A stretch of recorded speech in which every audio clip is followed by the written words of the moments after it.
L'honorable Nazem Nazembe, qui avait derrière lui les membres de son cabinet politique, a escorté des milliers d'habitants et travailleurs de la commune de Kampemba en parcourant plus de 5 km séparant le bureau de cette municipalité au bâtiment du 30 juin, lieu de convergence de tous les manifestants. De l'avenue Lilas à l'avenue Lubilachi, en passant par des plaines, Sapigné, chaussée de Kassenga, Kassai et Sandoa, le ministre Nazem Nazembe a été également suivi par plusieurs cadres militants de son parti politique, Courant du Futur, formation politique membre de la majorité présidentielle.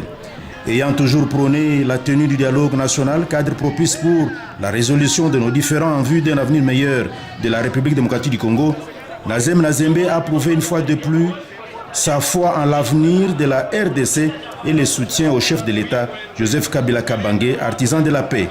Sur place au bâtiment du 30 juin, siège de l'Assemblée provinciale du Haut-Katanga, le ministre provincial des Infrastructures a été aux côtés du gouverneur Jean-Claude Kazembe Moussonda, qui a appelé ses administrés au dialogue et à l'enrôlement. Le président fédéral du Courant du Futur, Thierry Magoma, a répercuté ce message à la base de son parti. Nous avons retenu que son Excellence, Monsieur le Gouverneur, ensemble avec le chef de l'État, le Raïs Joseph Kabila Kabange, prône la paix. Pour arriver à la paix, il faut dialoguer.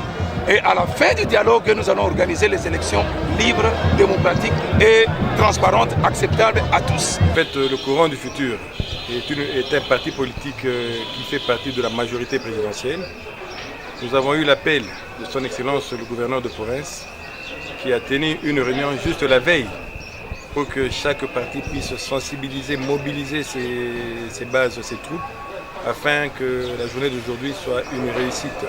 Pourquoi une réussite? Il faut dire que l'appel du chef de l'État, la convocation même du dialogue inclusif n'est pas une affaire seule du chef de l'État.